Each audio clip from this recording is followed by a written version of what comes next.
Di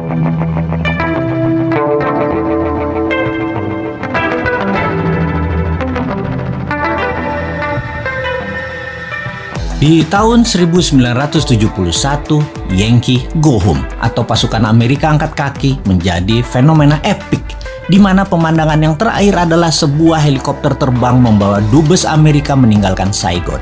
Amerika kalah perang dengan Vietnam. Amerika membela Vietnam Selatan, Vietnam Utara yang komunis menang pada akhirnya. Kemarin kejadian berulang lagi di Afghanistan. Sebuah helikopter terbang di atas American Embassy membawa dubes Amerika keluar Kabul. Yankee Go Home. Taliban yang beraliran khilafah menang. Amerika kalah perang lagi. Setelah sejak tahun 1991 menguasai dalam tanda kutip Afghanistan. Taliban hanya dalam 10 hari pergerakan bisa menaklukkan Kabul. Taliban dengan kekuatan militernya menguasai Afghanistan. Terbayang masa kegelapan manusia dihadapi penduduk Afghanistan. Pemahaman garis ortodok agama dibawa ke pemerintahan bernegara Afghanistan baru di bawah Taliban. Siapa yang memberi go ahead terhadap Taliban? Siapa lagi kalau bukan Putinnya Rusia? Sejak Maret 2021 ini, Rusia dukung penuh Taliban. Dendam tahun 1991 ketika Uni Soviet ditendang sekutu Amerika menjadikan Rusia terus menarget Afghanistan. Sama deh, ketika Newman nanti jadi, Timor Leste tetap dilirik untuk memberi pelajaran ke Australia dan pastinya memberi pelajaran pada pemimpin bangsa yang bisa dikatakan lemah, tak bervisi dunia sebelum Newman yang melepaskan Timor Timur dan kalah dengan Australia. Juga tidak ada usahanya untuk mendapatkan Timor Timur kembali. Cara Newman nanti jauh lebih elegan dalam mengambil Timor Timur.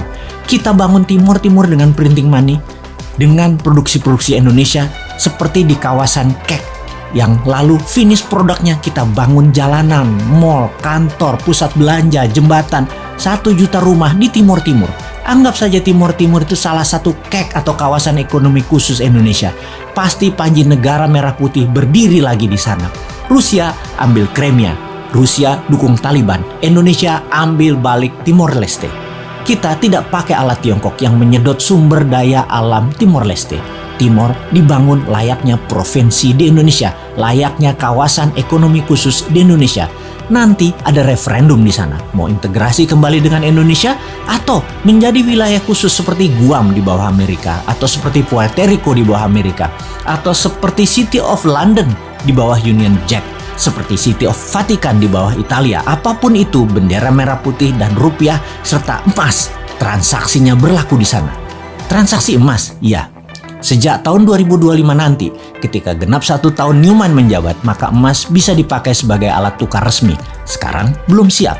Anda transaksi nanti tidak perlu lagi pakai rupiah, tukarkan dengan gramasi emas. Ditarget dalam 3 tahun, 70% transaksi di Indonesia pakai emas, karena di 30 kawasan ekonomi khusus, termasuk Timor Leste, emas dipakai sebagai alat transaksi, transfer ke sesama tabungan rekening emas.